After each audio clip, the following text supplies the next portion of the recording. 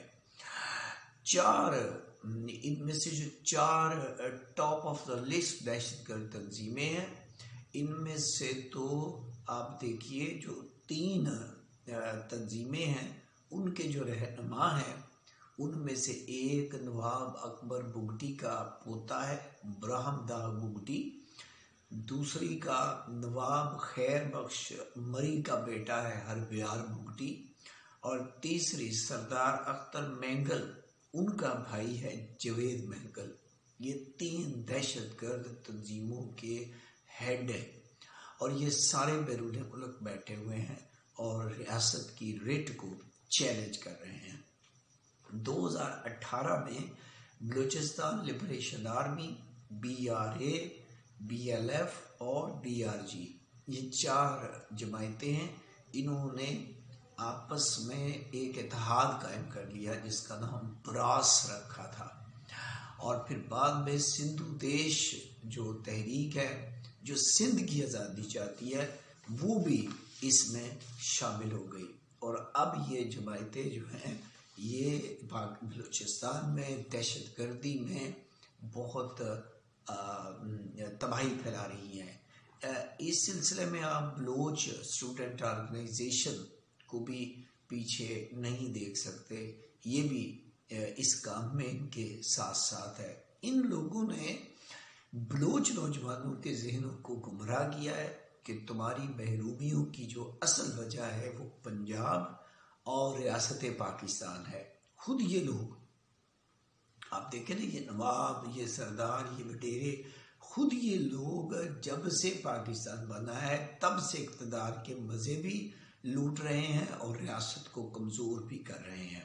فوجی جوانوں، پولیس اہلکاروں، مزدوروں، اساتذہ، صحافیوں، جو بھی نظر آتا ہے اسے گولی سے اڑا دیتے ہیں، اور اس وقت وہاں پہ 20-30 سے زائد صحافی جو ہیں وہ مارے جا چکے ہیں۔ آپ حیران ہوں گے کہ ان دہشت گرد تنظیموں کو ایران، بھارت، عراق، اسرائیل اور امریکہ، برطانیہ کا تعاون کسی نہ کسی شکل میں حاصل رہا ہے۔ ایران، بھارت اور افغانستان، اس کی تو تاریخ گواہ ہے کہ ان لوگوں نے دہشت گردوں کو نہ صرف مالی سپورٹ دی ہے بلکہ ان کو پناہ بھی دی ہے۔ آپ کلبھوشن دیکھیے، اس کی زندہ مثال ہے۔ افغانستان سے اسلحہ اور کئی ممالک سے جو فنڈنگ ہے وہ ان کو مل رہی ہے۔ پاکستان اور ایران کے درمیان تو اس تنازع کی وجہ سے کئی دفعہ حالات کشیدہ بھی رہے ہیں اور ایک دوسرے کے اوپر ڈرون اٹیکس بھی ہوئے ہیں، اور ابھی پچھلے دنوں ایک واقعہ ہوا تھا۔ اصل وجہ یہ ہے کہ دونوں یہ سمجھتے ہیں کہ دونوں ممالک جو ہیں وہ ایک دوسرے کے جو اینٹی ریاست لوگ ہیں ان کو پناہ دیتے ہیں۔ ایران کو پاکستان سے بھی تفضات ہیں اور پاکستان کو ایران سے بھی تفضات ہیں کہ وہاں سیستان میں جو ہے یہ پاکستان مخالف، ریاست مخالف لوگوں کو پناہ دیتے ہیں۔ بہرحال یہ سلسلہ جاری ہے۔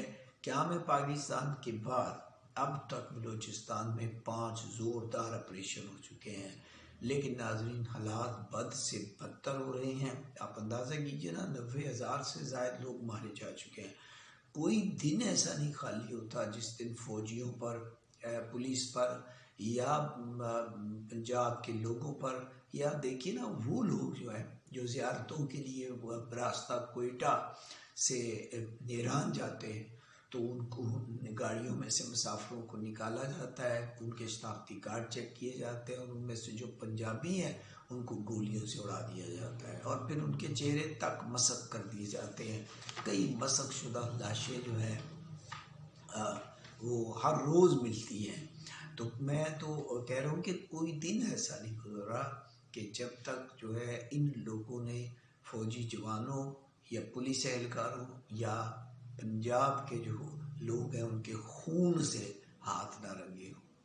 اور یہ لوگ اپنی آزادی کے لیے کسی بھی حد تک جا سکتے ہیں، یہاں تک کہ بھارت اور اسرائیل سے بھی مدد لینے کو تیار ہیں، اور یہ مدد لے بھی رہے ہیں۔